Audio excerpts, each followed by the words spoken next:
And that was just last Tuesday. Oh man, hey Brandon, how was that restaurant you went to the other night? Oh, it was pretty good, but the menu was kind of random. Ooh, sorry to interrupt here, but the menu probably wasn't random. It was probably based on a lot of methods and predictabilities that you don't even know about. Yeah, but I mean, they only had corn dogs and oysters, so. Well, that just sounds like a bad restaurant, Brandon.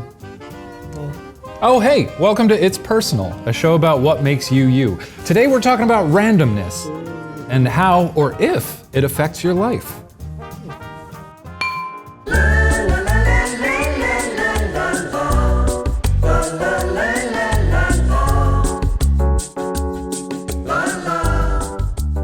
Is there any such thing as true randomness? I don't know, I'm not an expert. But it has been shown that computers have a hard time generating a random string of numbers. So is randomness even real? And if it is, does it control our lives? Well, you know, some things that we think are random are maybe just patterns. Watch this video where my friend Jamie guesses your random choice. Can you be random? Can you be random? Can you be random? No, seriously, can you be random? I mean, randomness means you have no aim, you have no direction, there's no rule, there's no method. Sounds like a college student, whatever. But seriously, can you be random? I mean, because sometimes you think you're being random when in reality, there's actually a pattern that you don't realize is going on. Let me show you. I have 6 boxes. And in this game, inspired by Richard Weissman, we're gonna start on the green box. So put your finger there. And when I say move, you can go right, you can go down, you can go up, and you can go left. You just can't go diagonal. And no matter how random you think you're being, you're always gonna end up back on the pink square. Don't believe me? Let's test this out. All right, ready? Move 1. So either here now or here, so we can get rid of that guy right there. Are you ready for the rest? And move, move, move, move, move, move, move, and move. Cool, we can get rid of that guy. Round 2, and move, move, move, move, move. That guy's gone, huh? Move, move, move, move. That guy, right? Gone. Now just move one more time. Pink square. Touching the pink square, aren't you?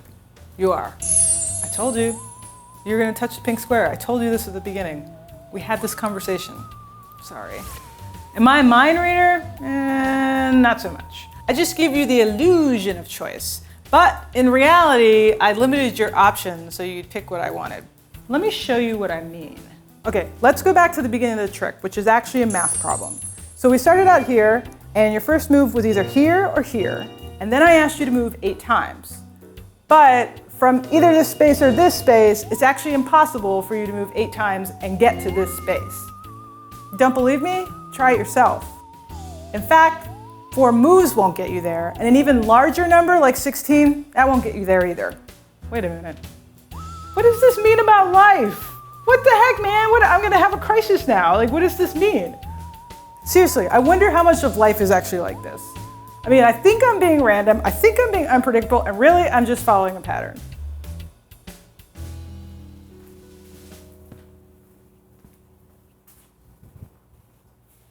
Seriously? Oh man, I wonder if every decision I make is just based on a pattern of decisions. Whoa, hold on, Kate. Patterns aren't the only thing that affect your life. It's not? No.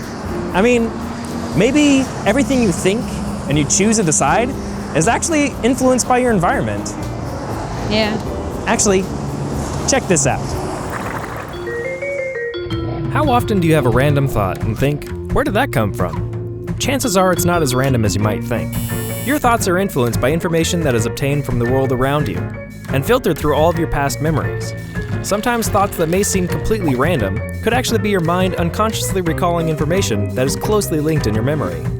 For example, if your friend asks you to name a random fruit while at the same time they're talking about their brand new yellow car and their matching yellow driving cap, your brain is primed with the word yellow. So even though there's a wide variety of fruits, you're more likely to jump to the word banana. Now hang on a second, Brandon. You've never primed us, have you? Here, Check out this video of me priming people in the office. Answer the question.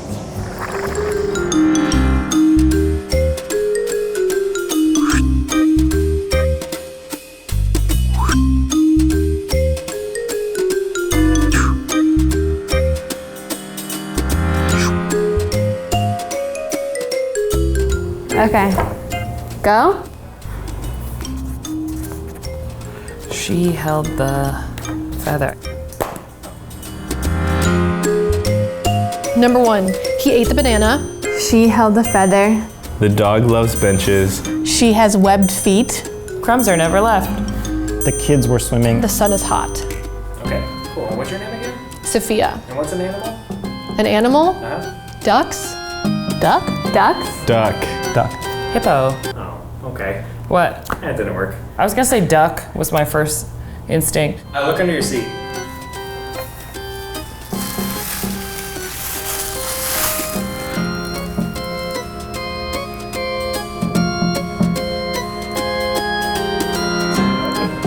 What just happened? Well, look back at the sentences. He ate the banana, yellow. She held the feather, feathers. The dog loves benches. I don't get that one. She has webbed feet, okay, a duck. Only crumbs are left, feeding the ducks. The kids were swimming in a pond. The sun is hot at the pond where the duck's swimming. You know what it was? In my mind, duck was one of the words that I used, and I was like, oh, I don't want to use a word that's on here. Whoa! Mind games! This is a hippo duck. Oh man, I wonder if anything I've ever done has been original. Does originality even exist? Who am I? Oh, Brandon, settle down, all right? You're original, I promise. There's only one you, and there's probably only gonna ever be one you. Okay, cool. But it is fun to think about all the weird chance encounters and hookups and maybe even luck that went into you being you. From your parents meeting, yeah, to them having sex, yeah, that one steadfast sperm beating out all the rest, yeah. So what are the odds of all these weird random factors culminating in your very existence? Observe.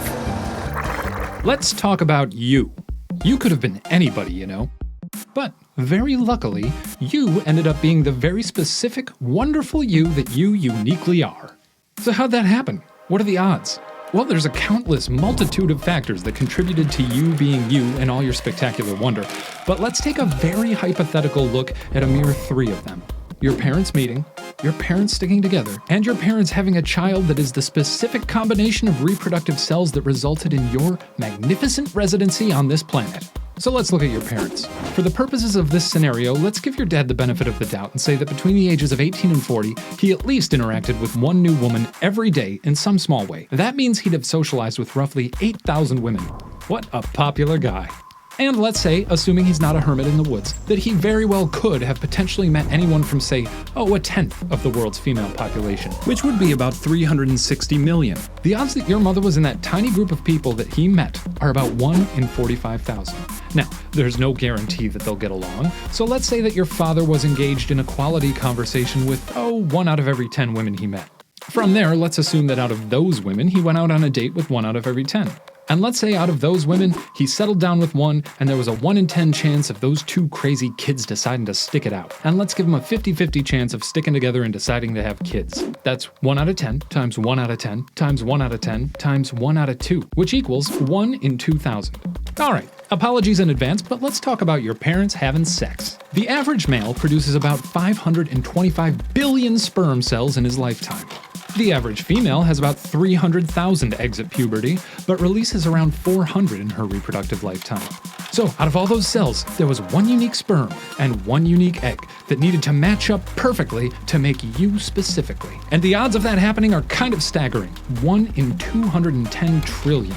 So if you want to factor in your parents meeting, sticking together, and having sex to make you specifically, the odds are about 1 in 45,000 times 1 in 2,000 times 1 in 210 trillion, which comes out to about 1 in 18.9 sextillion, which is a whole lot of zeros. So let's just say that you are pretty lucky to be here, and frankly, we're all pretty glad it worked out for you. So, does randomness control our lives? Maybe.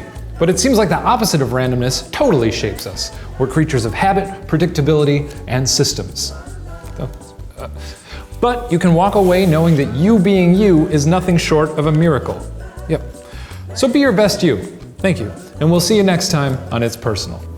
Bye. Oh, bye. Bye. What game are we playing? Hey, check out this random hand I have. Yeah, those aren't Yeah. good cards though. It's diverse. Got a 9 in there, and a 7.